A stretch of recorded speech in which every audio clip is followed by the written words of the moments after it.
자, 일단 이제 우리 책에 보니까요, 341페이지 있습니다. 거기 보니까 한국주택금융공사가 있어요.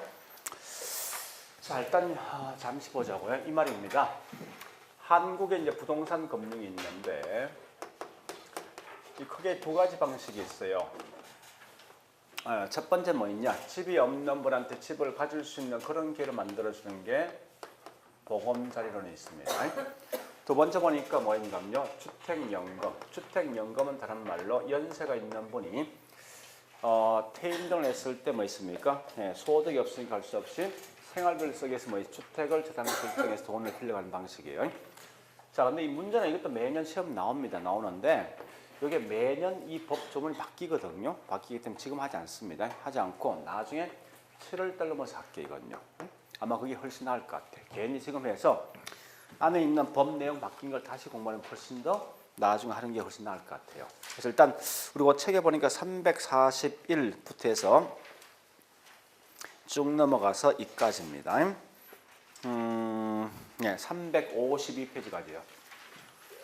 요 내용은 크게 그 속에 딱 두 개 있어요. 보금자리와 그다음에 주택연금이 있어요. 그래서 이 내용은 나중에 하자고 지금 하지 말고. 자, 그다음에 353페이지 갑니다. 부동산 연금이 있죠. 보통 이제 이걸 갖다 묶어서 뭐 있으면 저당 유동화인데, 자, 일단 먼저 볼 게 뭘 먼저 보는가 하면요. 355페이지 보니까 그 갈로 2번 MBS에 대한 기본 구조가 있을 거예요. 그 내용을 제가 먼저 할 겁니다. 자, 이 내용으로 현재 강의 노트는 뭐 있습니까? 43페이지 있어요. 43페이지. 자, 의미가 이겁니다. 우리 같은 일반인들이 은행 돈을 빌려가지 않습니까? 그죠? 근데 단순히 그것만 생각하지 말고 은행들이 결국 많은 차입자의 돈을 빌려주면 그만큼 자금이 고갈될 수밖에 없다고. 이 자금이 고갈되었을 때 어떻게 해서 돈을 끌어올 것인가 여기까지 한번 봐보자는 거예요. 자, 일단 이 첫 번째 구조 이런 구조입니다. 맨 먼저 돈을 빌려간다. 이게 누구예요? 차입자, 그죠? 차입자인데 돈을 빌려줄 수 있는 기관들을 뭐랍니까? 대출 기관이죠. 그럼 대출 기관의 가장 대표적인 예가 누가 있습니까? 그걸 묶어서 뭐라죠? 금융기관을 쓰겠다죠. 자, 이렇게 한번 해보자고. 이제 국민은행 자체가 있죠. 집이 없는 분한테 집을 가질 수 있는 그런 기회를 만들어줄 목적으로 자금을 1,000억이라는 돈을 가지고 있다 가정합니다. 했을 때 이 차입자 한 명이 있죠. 한 명이 빌려갈 수 있는 금액은 1억이란 돈을 빌려갈 것이고 또 30년간 돈을 빌려간다 가정하자고요. 이때 보니까 맨 먼저 차입자가 은행에 뭐합니까? 저당을 설정하겠죠. 한 달 뭐 있습니까? 돈을 빌려간답니다. 자, 이론상이지만 한 명당 1억씩 빌려준다면 선착순 몇 명까지 빌려줄 수 있습니까? 1,000명이죠. 그럼 결국은 여기 있는 국민은행들 뭐 자금이 분명히 고갈될 수밖에 없을 거예요. 그래서 우리 옛날에 1998년도 뭐 발생했습니까? 했던 이유 가장 궁극적 이유가 뭐냐? 사실 이것 때문에 발생했다고. 결국은 이와 같이 은행들이 돈이 부족하다. 즉 이 말은 유동성 부족 현상 때문에 사실 발생한 거예요. 자, 그러면 현재 보니까 은행들은 돈을 다 빌려줬기 때문에 결국은 돈이 없을 거 아니에요. 그죠? 없으면 또 다른 누군가한테 분명히 돈을 빌려간단 말이에요. 그래서 빌려줄 수 있는 기관들을 뭐라 하냐? 다른 말로 이게 대출기관인데, 자, 이렇게 대출기관들에게 뭐 있습니까? 저당을 설정하고 그다음 뭐 있습니까? 돈을 빌려갈 거 아니에요. 그죠? 자, 근데 지금 중요한 것은 가만히 보니까 대출기관이라는 게 용어 자체 두 개 있죠. 이 두 개를 구분할 수밖에 사실 없다고요. 그래서 최초로 돈을 빌려줄 수 있는 기관들에서 이걸 1차 대출기관이라는 용어를 쓴답니다. 거꾸로 뭐 있습니까? 추가적으로 돈을 빌려줄 수 있는 기관들에서 이게 뭡니까? 이렇게 구분해요. 1차와 2차로 구분한다고 사실은. 자, 통상적으로 보니까 이 2차 대출기관은 보통 다른 말로 유동화 중개기관이라는 용어를 다 잡습니다. 어떤 책들 보면 여말 대신 금융기관, 여말 대신 유동화 중개기관 쓴 책도 있으면 맞는 말이에요. 그럼 결국은 이 유동화 중개기관의 가장 대표적인 예가 뭐 있냐?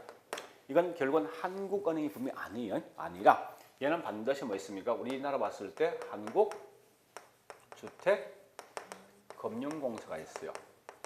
이런 게 일종의 가장 대표적인 유동화 중개 기관이 되어진답니다. 만약에 이론상에서 얘들도 현재 자금이 1,000억이라는 돈을 가지고 있다 할게요. 자, 일단 다시 해보자고요. 1,000명 빌려주니까 자금이 고갈되었어요. 그래서 이제는 뭐 여기 있는 저당권을 가지고 몽땅 다 팔면 1,000억 들어오겠죠. 그러면 또 다시 뭐 있습니까? 추가적으로 1,000명 더 빌려줄 수 있죠. 있는데 그 반대 것뿐은 뭐 있어요? 여기 있는 둘 다 현재 저기 자금이 있습니까? 이제 뭐 없을까요? 몽땅 다 빌려줬으니까. 그죠? 그런 결과 1차이든 2차이든 유동성 부족 문제 발생합니다.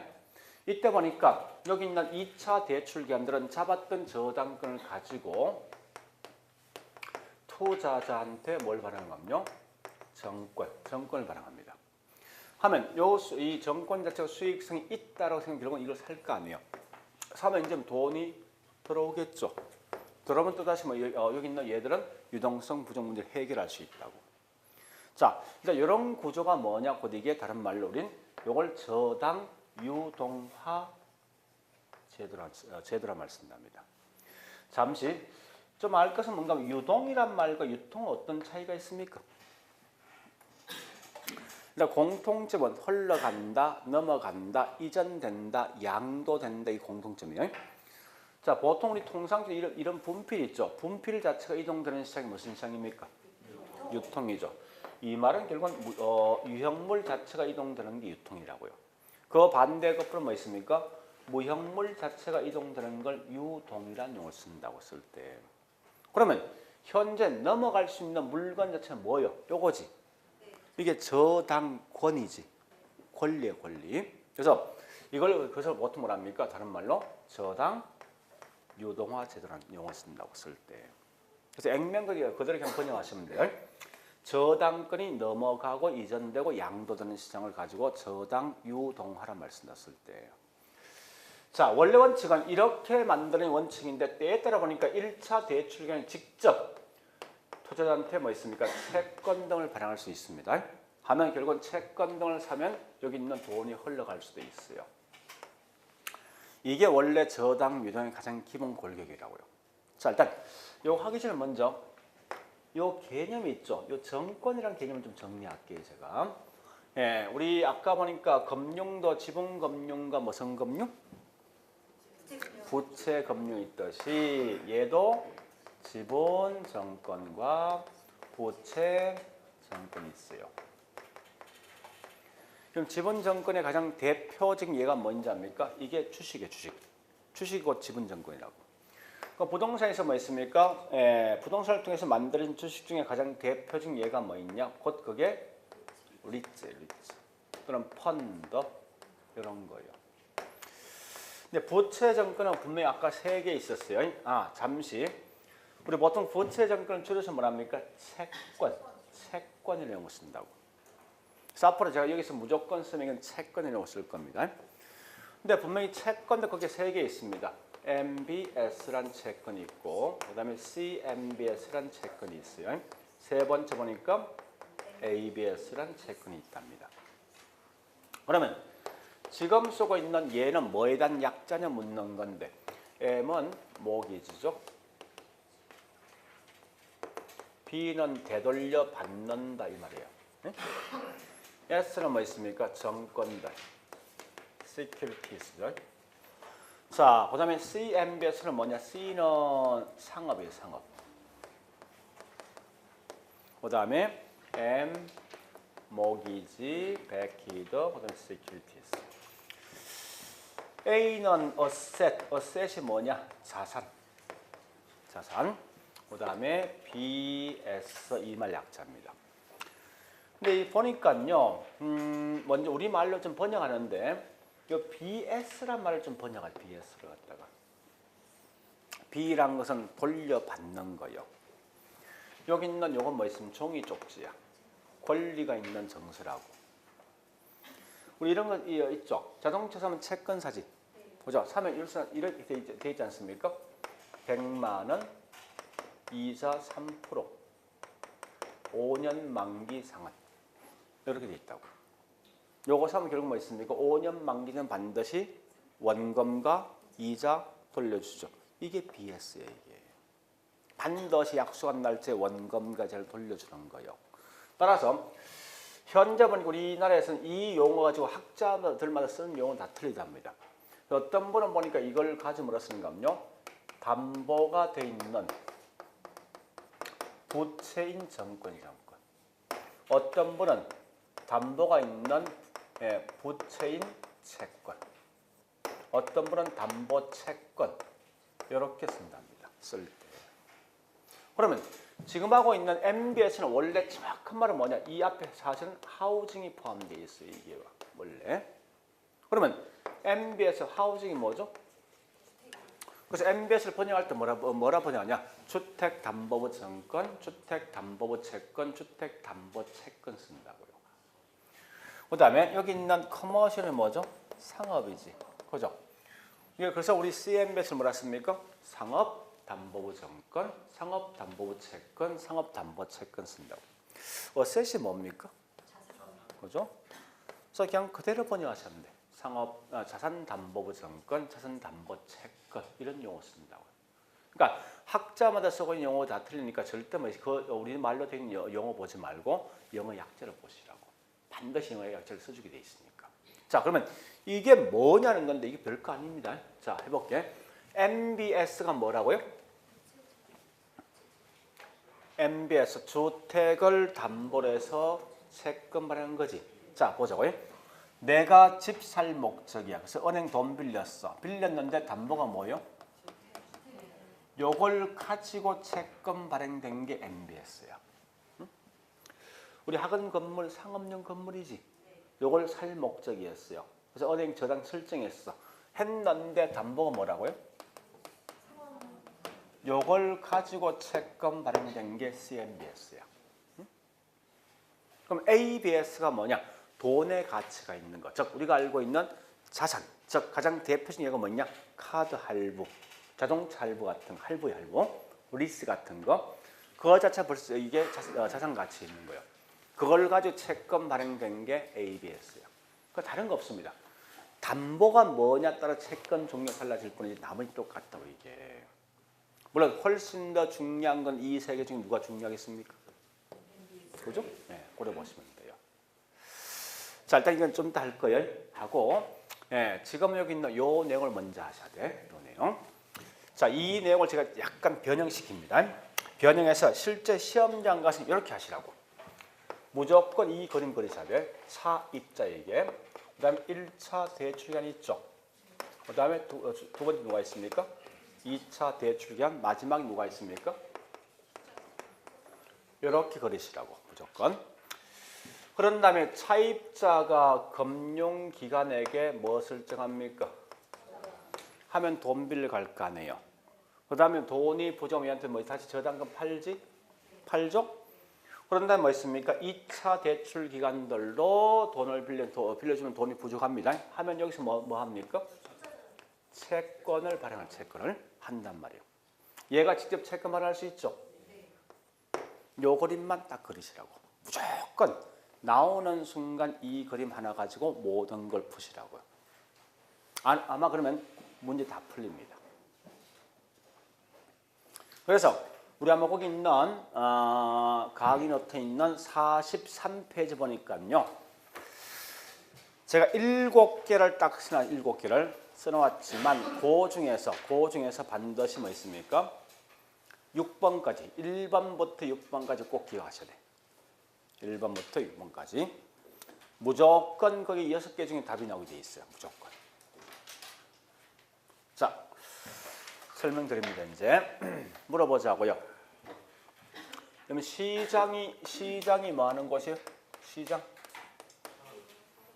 물건 등이 매매되는 장소. 배추가 매매되는 장소가 무슨 시장이라고? 배추시장. 그지?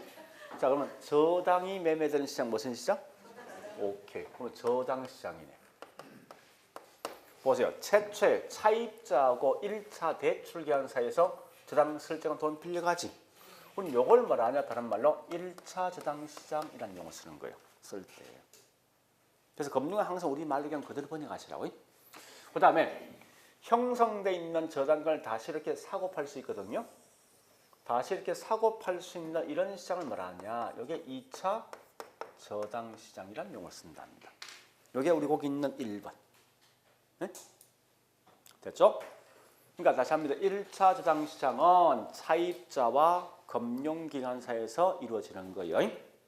그럼 참고로 있죠. 여기 있는 1차 대출기관들은 요 둘 다 포함됩니다. 1차 저당 시장 속에 포함될 수도 있고 2차 속에 포함될 수 있습니다. 왜 그런 이유가 있습니다. 1차 저당 시장은 이겁니다. 차입자가 은행에 저당을 잡고 돈을 빌려가는 것까지만 1차야. 그 다음에 2차는 뭐냐? 얘 저당 잡았지 이제. 잡았던 저당을 다시 이렇게 사고 팔 수 있는 이런 시장이 있는 곳이 2차입니다. 그래서 얘는 반드시 1차, 2차 둘 다 포함되어 있어요. 그러면 문제 풀 때 어떻게 푸냐? 이렇게 푸시라고요. 1차 저당 시장 딱 묻잖아요. 물었을 때 이 두 개를 찾지 말고 거꾸로 있죠. 요 말이 있냐 없냐 확인해. 있으면 틀린 거야. 거꾸로 2차 저당 시장 딱 물었으면 묻는 순간 절대 얘만 차입자 없으면 무조건 다 맞는 거예요. 무조건.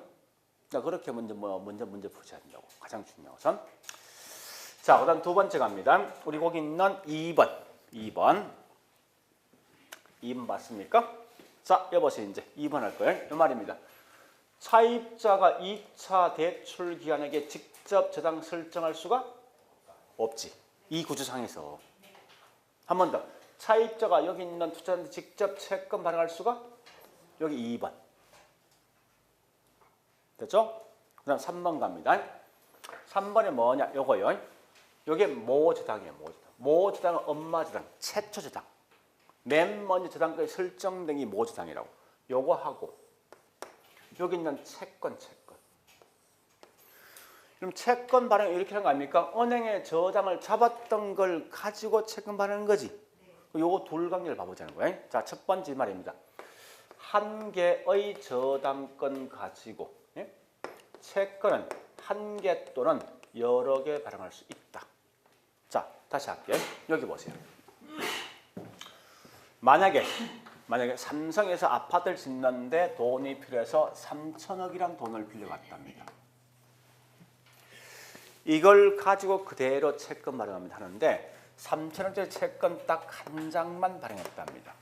했을 때 이게 현금 주고 살 사람 있습니까? 없다는 금액이 너무 크니까. 어떻게 해야 돼? 이걸 쪼개야 되지. 10만 원짜리 10,000장, 100만 원짜리 1,000장, 예? 1,000만 원짜리 뭐 있습니까? 100장. 이렇게 쪼개 팔면 결국은 살 사람이 있을 거 아니에요. 이런 형태를 보면 채권 팔 것 같아. 결국은 한 개의 저당권 가지고 여러 개 채권 발행했지. 반대인 게 또 있어요. 반대로 여러 개 뭐 있습니까? 이 저당권 가지고 한 개 채권 발행할 수도 있어요. 그러니까 결국은 이 말 뜻이 뭐 있습니까? 여기 있는 저당권과 채권은 직접적 관계가 없다는 거야. 한 번 더 하면요. 이게 만약에 고정금리라면 여기 있는 채권은 뭐 있습니까? 고정 또는 변동금리로 할 수 있어. 마치가 똑같습니다. 다시 해볼게요. 이런 거 생각하시면 돼. 저축한 사람이 있고 은행이 있을 것이고 이걸 돈을 빌려줄 거 아닙니까? 그죠? 은행들은. 그럼 결국은 저축한 사람 보니까 1번, 2번, 3번 있는데 1번은 5억, 7억, 8억 이렇게 저축했습니다. 이때 보니까 얘가 고정금리, 변동, 고정이 있으면요. 돈을 빌려간 사람이 A라는 사람과 B와 C가 있으면 물어보자고. 항상 A한테 빌려줄 때 무조건 요 세 개 중에 딱 한 개 빌려줍니까? 그건 아니죠. 전체 20억 다 빌려줄 수 있지. 아니면 요 5억까지 3명 다 나눠줄 수 있지.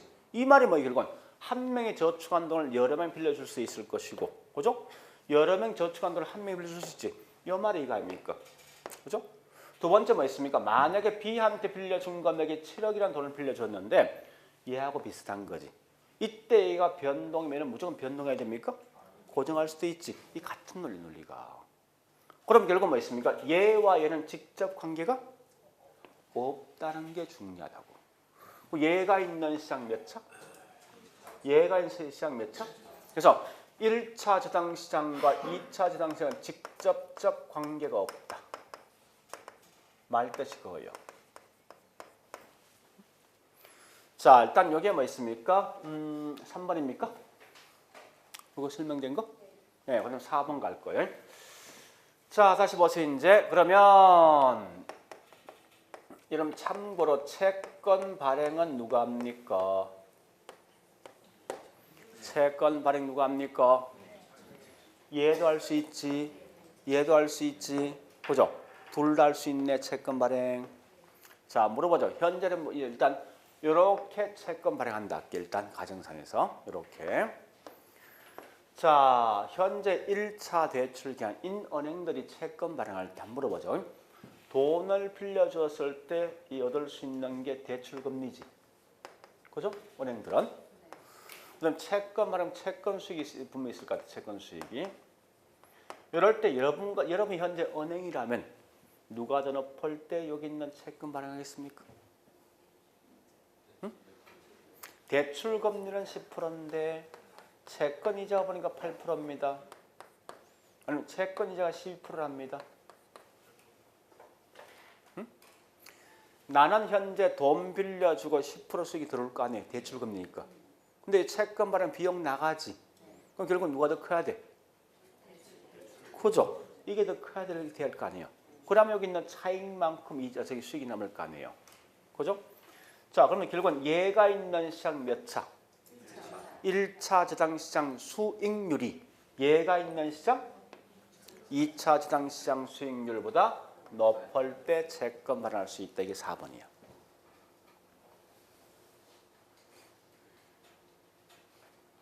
5번. 자, 다시 보세요. 5번. 다시 합니다. 여볼래요? 자, 은행 입장.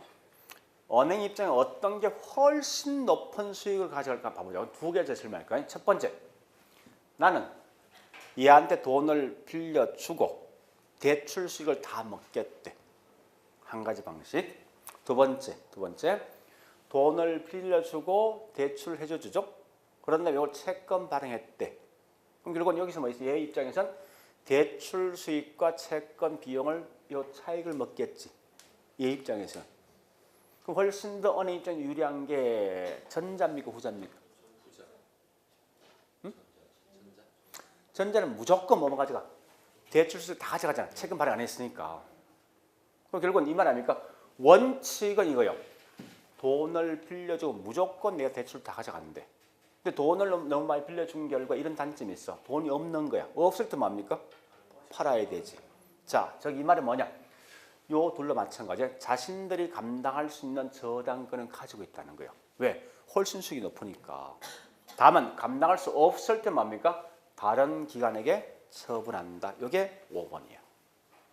이런 걸 말하냐? 다른 말로 자산 포트폴리오 가능하다라고 쓰는 거예요. 됐죠? 6번. 자, 6번 할 겁니다. 자, 여기 보세요. 요거. 자, 요 말 할 겁니다. 만약에 저당 유동화 밑에 있는 이게 없다는 거예요. 2차 저당성이 없으면 현재 국민은행이 1000억이란 돈을 갖고 있으면 선착순 몇 명? 1000명이죠. 이 말은 뭔가 하면 밑에 있는 저당이 유동화되지 않으면요. 은행들은 한정돼 있는 돈을 가지고 한정돼 있는 차입자에게만 돈을 빌려주었다고. 근데 지금은 똑같은 이 돈을 갖고 있지만 저당이 유동할 수 있죠. 저당권을 팔 수가 있대 이제. 자, 그러면 현재는 1000명 빌려준 결과 자금 없을 거 아니에요? 저당권 팔면 자금 들어오죠? 또 다시 추가적으로 빌려줄 수 있죠? 그런 다음에 얘도 뭐 있습니까? 저당권을 채권 발행하면 돈 들어올 거 아니에요? 그죠? 또 다시 뭐 있어요? 얘는 뭐니까 돈을 빌려줄 수 있을 거예요. 결국 이 말은 뭔가 하면 저당이 유동화되기 전까지만 해도 한정돼 있는 돈을 가지고 한정된 돈을 빌려줬었는데 지금은 저당이 유동화되니까 똑같은 1000억이 있지만 더 많은 수요자한테 즉 차입자에게 빌려줄 수가 있다는 거지. 이때 이론상이지만 얘가 채권을 발행하는 순간 100% 전부 다 매입을 해준다 가정합니다. 이론상에서. 그러면 1000명 빌려주었어. 자금 고갈되었어. 몽땅 다 저당권 팔면 1000억 들어와. 또 1000명 빌려주었어. 그런 다음에 얘는 뭐 있습니까? 몽땅 다 채권 발행해. 그럼 그럼 1000억 들어오죠. 또 다시 뭐 여기 있는 1000명 빌려주면 또 여기 있는 저당권 또 다시 뭐 있으면 몽땅 팔면 1000억 들어오죠. 그 이론상 무한대 대출도 가능하다. 여기 6번이야. 그러니까 유동화가 되어지면은 유동화되기 전보다 훨씬 더 동일한 돈을 갖고 있지만 은행들은 더 많은 돈을 빌려줄 수 있는 장점도 있고 이론상 무한대 대출도 가능하다. 이 6개예요. 이게. 이 6개를 반드시 기억하시라고요. 자, 일단 요거 한 개 했습니다. 그래서 요 그림을 꼭 그리셔야 돼. 그러니까 이 그림만 가져가시면 무조건 풀 수 있을 겁니다. 어떤 문제든지. 그 다음에 두 번째 할 거 이제 그러면 아까 설명했듯이 보니까 가장 중요한 게 여기 있는 상품 중에 누가 제일 중요합니까? 지금부터 MBS 가지고 설명. MBS.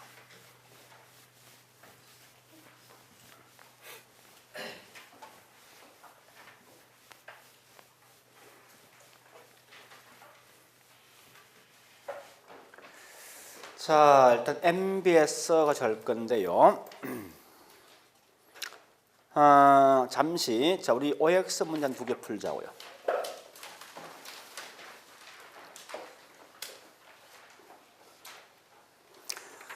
예, 31번부터 하자고요.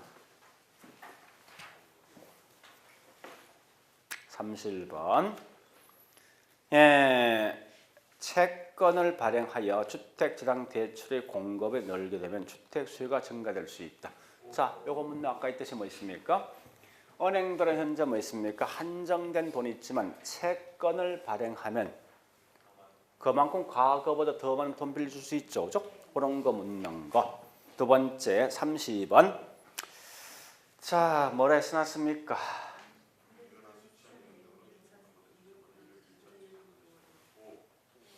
그러니까 금융기관은 예금 등 현재 가지고 있는 돈을 가지고 주택담보대출한 누구한테? 누구한테? 차입자에게. 이 말은 이건 차입자와 1차 대출한 사이죠. 몇 차? 1차. 그런 말이에요. 넘어가 볼게요. 33번 갑니다. 키워드를 찾아가야 됩니다. 자, 저당 대출 원하는 수요자. 여기 누구지? 다시. 대출 원하는 수요자?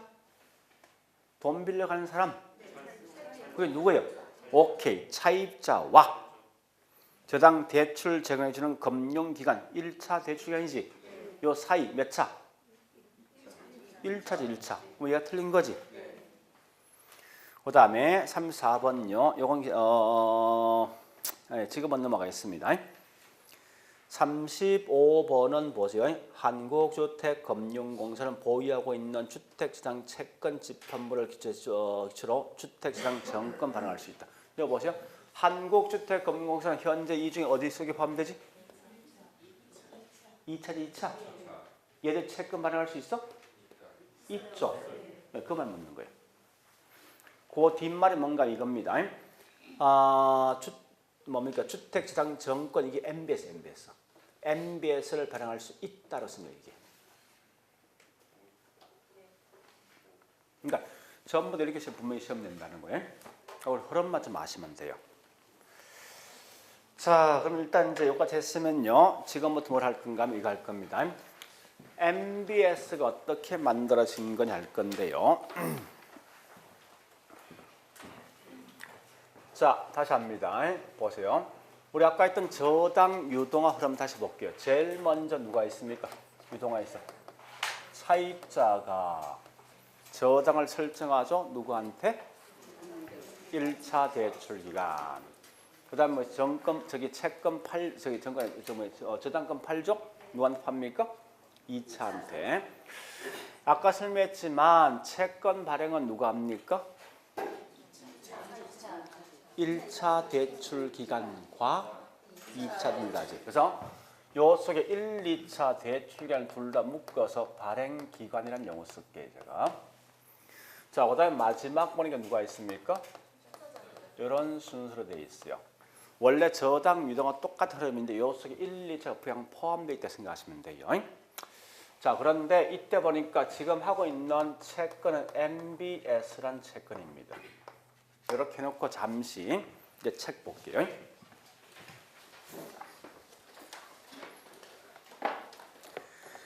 자, 일단 책에 보니까 어디에 보시는가 하면요. 저기 있는 앞에부터 할게. 자, 일단 첫 번째 보니까 354페이지부터 합니다. 4페이지. 다른 건 절대 보지 말고 거기 있는 양갈로 1번 뭐나 있습니까? 영어로 ABS지. 자, 동그라미 1번과 제일 중요한 말로 1번 중에 개념에서 뭐가 들어가 있습니까?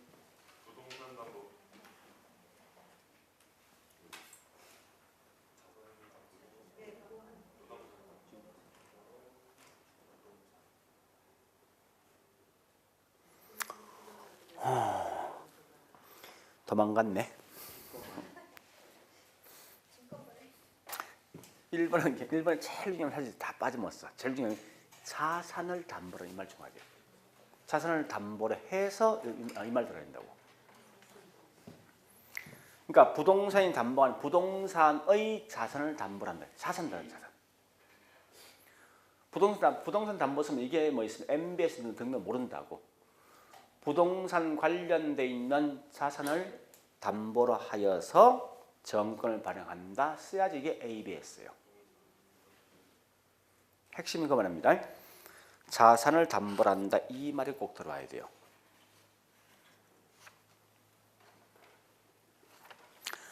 자, 그것만 보시고 다른 건 절대 보지 마세요. 그 다음에 양갈로 2번 갑니다. 2번 보니까 뭐가 들어가 있습니까? 그 말 뜻이 뭐라고?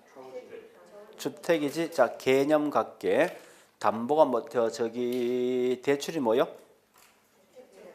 주택 자금이야. 그게 키워드라고. 주택 자금을 대출 받아서 정권 발행된 게 MBS. 그것만 딱 기억하세요. 다른 건 보지 말고. 자, 그런 다음에 넘어갑니다. 이제 어디 보는가 하면 357페이지요. 자, 357페이지 보니까 밑에 양갈로 5번 저당시장 구조가 있어요. 저당시장 구조. 그 중에 갈로 1번 갑니다. 1차 저당시장 있죠? 자, 동그라미 1번 체킹하시고. 개념 나 있죠? 누구와 누구? 저당 대부를 원하는 수요자, 즉 차입자지. 그죠? 차입자와 대부를 제공해주는 금융기관. 여기 1차 대출기간 쓰겠다죠? 그 다음에 내용 중에 뒷장 갑니다. 뒷장에 니은번 체킹하시고. 니은번.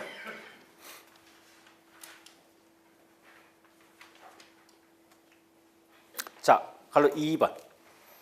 갈로 2번 보니까 2차 저당 청가 있죠? 동그라미 1번 개념 체킹하시고.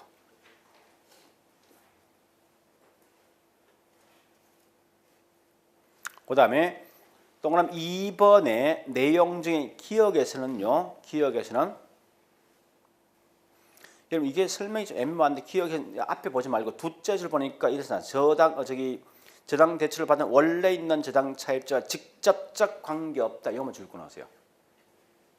이 말이 이거요. 우리 앞에 설명 좀 다른 건데 이래 설명해야 돼. 아까 설명한 이거 아닙니까? 한 개의 저당 가지고 여러 개 채권 발행할 수 있지. 고정금리 변동할 수 있죠. 그러니까 이것 때문에 이 두 개 직접 관계 없는 거예요. 이게. 응? 그 앞에 설명이 아니라 그걸 아셔야 돼요. 그 다음에 거기 있는 동그라미 2번 체킹하시고 동그라미 2번 니은번에 뭐 있습니까? 마지막 줄 중요합니다. 무한대로 대출할 수 있다.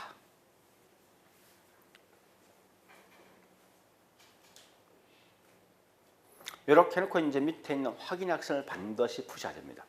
확인학습. 자, 1번 갑니다.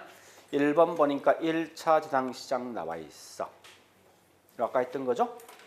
2번 가볼게. 자, 2번 2차 저당시장 나와 있죠? 자, 여기 보세요. 2차 나오면요. 절대 뭐는 쓰지 마라.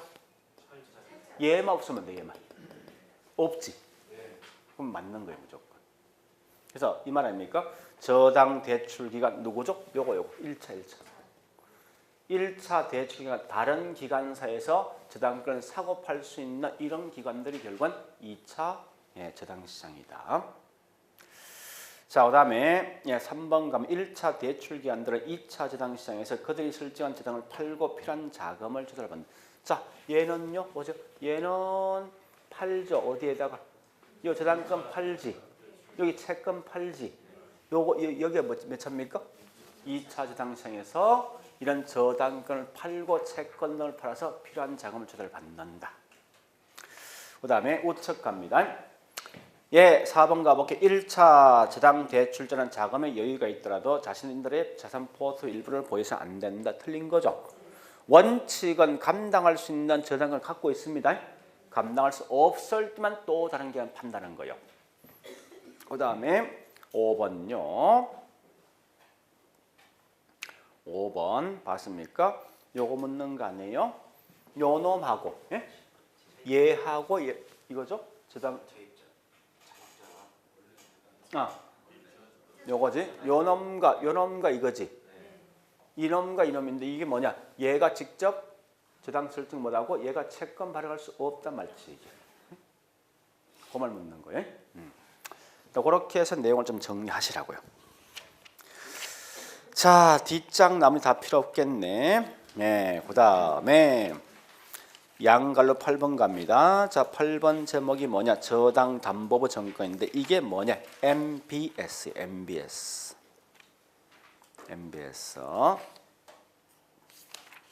그래서 어디를 보는가 하면요. 이제 지금부터 361페이지 맨 밑에 갈로 4번이 있죠? 저당 담보부 정권 종류. 즉 MBS 종류가 있습니다. 뒷장 가볼게요. 362페이지. 자, 거기 보니까 여러 개 있는데 이것도 우리 항상 우리 말로 된 거 보셔야 돼. 동그라미 1번 뭐예요? 우리 말로 된 거 보지 말고 영어 약자로. 동그라미 1번 M, P, T, S. 2번 갑니다. M, B, B. 자, 세 번째 갑니다. M. 자, 여기 보세요. 이제 이거 정리할게. 이 말입니다. MPT. 그 다음에 B. 요거요.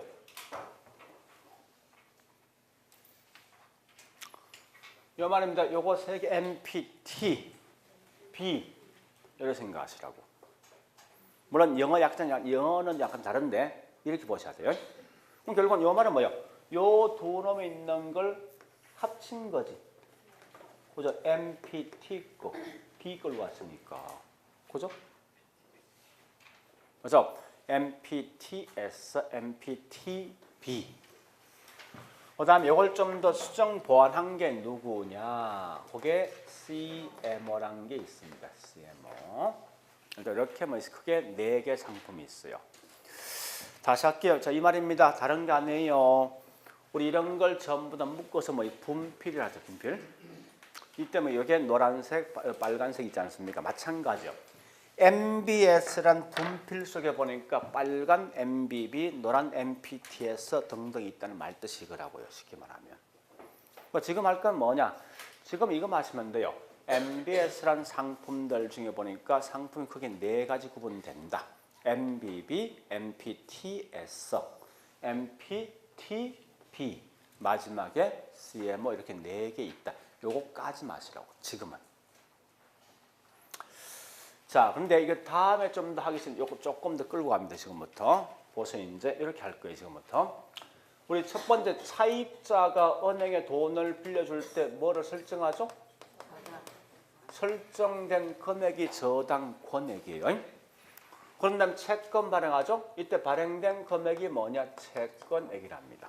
자, 일단 요거 3개를 제가 일단 3개를 먼저 할 겁니다. 하는데 이렇게 해보자고. 발행 기관들이 저당권액을 1000억이란 돈을 설정해주고 그 돈 가지고 뭐 있습니까? 채권 1000억이란 채권을 발행했습니다. 일단 이런 조건이 있다 하는데 여러분들은 지금부터 철저하게 있죠. 이 채권 누구 입장에 보는가 하면 얘 입장에서 모든 걸 판단하셔야 돼요. 투자자 입장에서. 이럴 때 이 채권을 샀던 얘 입장에서 과연 이 채권에 대한 원금과 이자를 받을 수 있을 것인가, 보장될 것인가, 이게 중요하다고 사실은. 자, 지금부터 이렇게 생각하세요. MBB는 얘가 은행에 저축했다 생각해. 무조건. MPTS는 얘가 무조건 주식을 샀다 생각하시라. 주식을. 거꾸로 MPTB는 얘는 무조건 뭐 있습니까? 원금 보장형 펀드를 샀다 해. 생각할 때 이 똑같은 구조가. 자, 해볼게요. 이제 이런 거요. MBB는 은행들이 이 저축한 돈을 모아서 뭐 있으면 돈을 빌려주었어. 근데 여기 있는 차입자 이 돈 떼먹고 도망갔어. 만약에 도망갔으면 은행들은 뭐 여기 있는 돈을 저축했던 얘한테 원금 이자 보장 안 합니까? 안 갚아줍니까? 갚아주지. 똑같은 거야. 이 채권은 이와 같이 저장을 설정하고 설정돼 있는 저장권을 가지고 채권 발행이 있는데 비록 여기 있는 차입자가 돈을 갚지 못한다 하더라도 무조건 약속한 날짜에 원금과 이자를 꼭 보장해 준다고. 반드시. 자, 거꾸로 MPTS는 뭐냐? 이건 이런 거요. 만약 여기 있는 이 주식에서 묻어났어. 그다음에는 주식을 샀던 얘는 반드시 약속한 날짜에 원금과 이자 보장됩니까? 안 되죠. 같은 거야. 그러니까 MPTS는 뭐냐? 이런 거요. 얘가 돈을 갚으면 나도 갚아주겠는데 네가 안 갚으면 나도 안 갚겠다는 게 말뜻이 다른 기관들이. 응? 이런 게 뭐냐? 다른 말 MPTS야. 쉽게 말하면. 그러면 잠시만요. MBB는 모든 책임, 모든 위험은 누구한테 있습니까? 누가 책임집니까? 발행견이죠. 거꾸로 MPTS는 뭐 있습니까? 얘 책임집니까?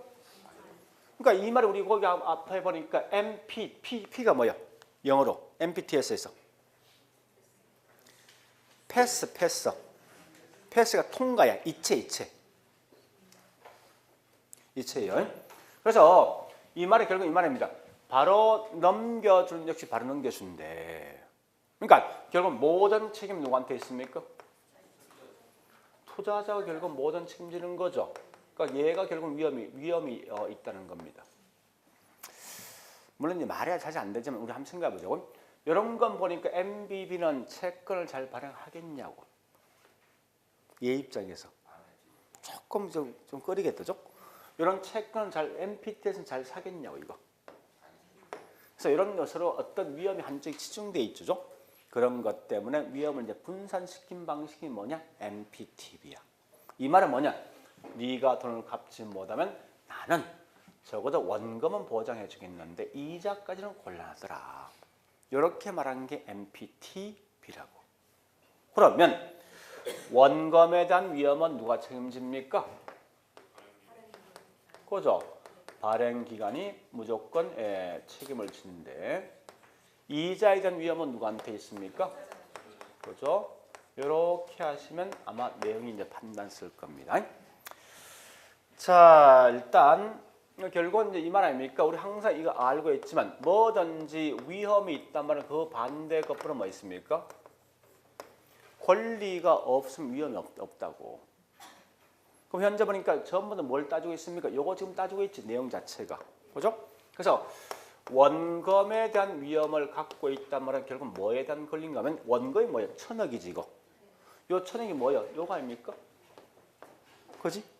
그래서 결국 이 말 뜻이 뭐냐? 저당권을 보유하는 거예요. 또한 이자에 대한 위험을 갖고 있는 게 뭐냐? 얘는 원리금 수취권과 그 다음에 조기 상환 위험이 있어요. 상환이요. 그러니까 이자에 대한 위험을 갖고 있는 사람이 이런 권리와 위험을 갖고 있다는 거예요. 자, 무슨 말인가 하면 설명해 볼게요. 이제 이런 거예요. MBB는 원금에 대한 위험 누구한테 있습니까? 발행기관이죠. 이 말은 역으로 말하면 저당권 보유권은 발행기관이 갖고 있는 거예요. 응? 자, 다시 MBB는 이자에 대한 위험 누구한테 있습니까? MBB 발행기관이죠. 이 말은 결국 뭐 있습니까? 원리금 수취권과 조기 상환 위험은 발행견이 갖고 있는 거예요. 자, 다시 MPTS는 원금에 대한 위험 누구한테 있습니까? 투자자지. 이 말은 저당권 보유권은 투자자한테 있다 말 뜻이고요. 다시 MPTS는 이자에 대한 위험 누구한테 있습니까? 투자자지. 이 말은 결국 뭐 있어? 이 말 대신에 원리금 수취권과 조기 상환 위험은 투자자한테 쓰는 거예요. 다시 MPTB 원금 위험 누구한테 있지? 이 말은 저당권 보유권 누구한테 있다? 발행기관. 그죠? 이자에 대한 위험은요? 투자자죠. 그럼 결국은 이 말은 뭐 있습니까? 원리금 수취권과 조기 상환 위험은 투자자가 갖고 있습니다. 자, 이게 무슨 말이냐? 잠시만 38번 갑니다. OX 문제.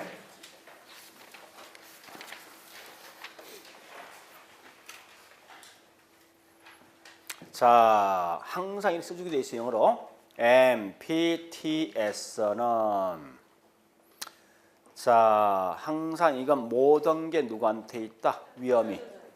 투자자지. 그죠? 맞는 거지? 다시. 자, 밑에 있는 39번은 좀 어려운데 설명해 볼게요. MPTS는 정권 수익은 기초자산, 주택자산, 채권, 집합물의 현금 흐름에 의존한다. 이게 약간 어렵습니다. 이 말. 여기 보세요. 얘한테 돌려주는 금액은 얘가 갚는 금액까지만 갚는다를 설명한 게 그 말이에요. 집합물의 여기 현금 흐름에 의존한다. 이 말은 뭔가 하면 얘가 돈을 갚는 금액까지만 갚아준다. 그런 의미가 포함되어 있어요. 그런 건데 지금 그냥 넘어가자고. 자, 그 다음에 밑에 있는 보니까 40번 문제 갑니다. 자, 뭐나 있습니까? 집합물의 소유권. 이건 요거 묻는 거 저당권 묻는 거지. 저당권 누구한테 있다? MBB? 발행견이죠. 근데 거기 뭐나 있습니까? 투자자나 있습니까? 가 소유권을 갖지 않는다. 이 말은 반대로? 오케이. 발행가 갖고 있는 거지. 그 맞는 거지. 그 다음에 41번 MBB나 있지. MBB 그죠? 41번 41번 보니까 MBB는 자 이거 묻는 거 요거 누구한테 있는 거 이거? 발행기한이지. 그죠? 이 말 항상 틀리기는 뭐 있으면 요 말 가지고 투자자를 쓸 거 아니야. 문제 틀린 말로써. 그죠? 그 다음에 43번 가보자고. 43번 좀 따고 44번 갑니다. 이것도 좀 더 할게요.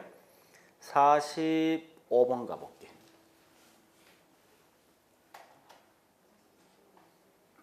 45번 요거 아닙니까? 요 두 놈 짬뽕한 게 뭐라고? 그 말 묻는 거네.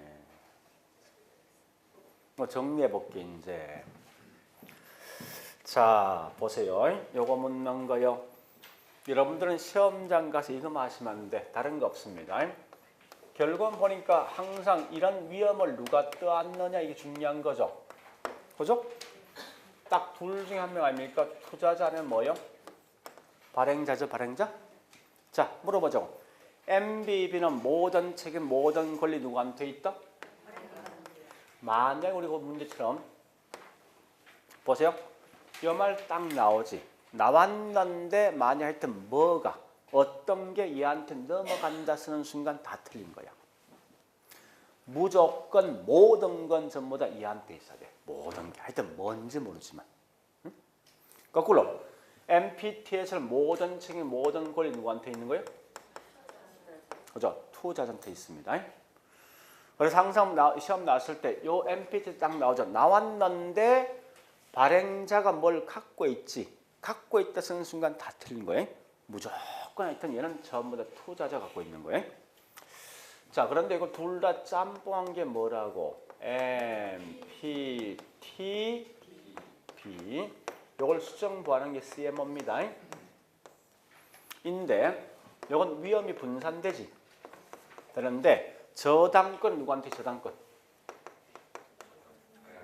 발행자죠.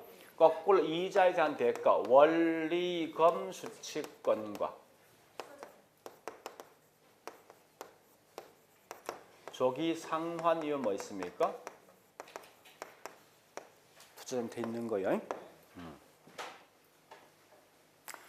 우리 앞에 보니까 어떤 뭐 이래서 나왔죠. 뭐 채권형, 지분형이 나왔습니다. 자, 그게 무슨 말이냐? 이거 보세요, 이제. 얘 입장에서 있죠. 물어보자고. 얘 입장 반드시 약속한 날짜에 원금과 이자 보장되어지면 채권입니까? 지분입니까? 반드시 약속한 날짜에 원금, 이자 꼭 보장된대. 부채지, 부채. 그게 채권 아닙니까? 근데 때에 따라 손해보고 이익 볼 수 있어. 이게 뭐예요? 지분이지. 얘 입장에서. 그러면 MBB는 반드시 약속한 날짜에 원금과 이자 보장 되잖아. 요건 뭐예요? 채권이고. MPTS는 때에 따라 손해볼 수 있지. 이게 뭐라고? 지분이고. 자, 다시 MPTB는 원금 측면은 반드시 보장되는 거지. 요건 뭐예요? 채권. 이자는? 이자. 짬뽕한 거지? 혼합형이야. 혼합형. 근데 이 사실 판단하는 방식이 뭐 있냐? 요거. 끝에 있는 이 말이 결정한다고. 아까 우리 제가 보니까 지금 MBS라는 것은 S라는 건 복사입니까? 그죠? MBS에서 이랬었거든요. 이 복수는 결국은 크게 두 개 있어요. security라는 단수가 있죠. 본드라는 개념, 본드. 이런 개념이 있어요. 얘가 뭐냐? 이게 지분이라, 지분. 본드가 뭐냐? 이게 채권. 쓴다고. 그러니까 끝에 이게 모기지 100본드입니다. 그래서 이거 뭐랍니까? 채권형 뭐라 씁니까? MBS라는 용어 쓴다고. 이 S 나 있지? 요건 뭐라고요? 지분형 뭐라고? MBS. 요건 짬뽕한 거지. 그죠? 요걸 뭐라냐? 혼합형 MBS 이렇게 쓴답니다. 이렇게 쓸 때. 이런 말 쓰기도 해요. 하는데 너무 어렵게 보지 말고 여기 있는 끝에 있는 글자 가지고 판단하시라고 할 때. 자, 일단 요거까지 할 건데 지금은요. 사실 이까지 할 필요 없습니다. 여러분 지금 현재 기초 강의니까 MBS란 상품은 주택을 통해서 만들어진 채권, 담보주택입니다. 채권인데 그 중에 상품이 4개 있더라. MBB, MPT에서 MPTB가 있고 마지막에 CMO 4개 있더라. 조금 더 공부한 분은 뭐 있습니까? 요 둘은 짬뽕한 게 MPTB다. 요거까지 말하고 하시고 뭐 이 뒤에 대한 같이 하시면 참 좋은데 그죠? 결국은 여기 있는 요걸 묻고자 하는 거예요. 몽땅 누구한테 있을 것인가 묻는 문제가. 그래서 마지막 가면 이거 마시면 돼. 마지막 가서 나중에 마시면. 그래서 지금은 상품이 4개 있다는 정도만 기억하시라고. 자, 그래 보시고.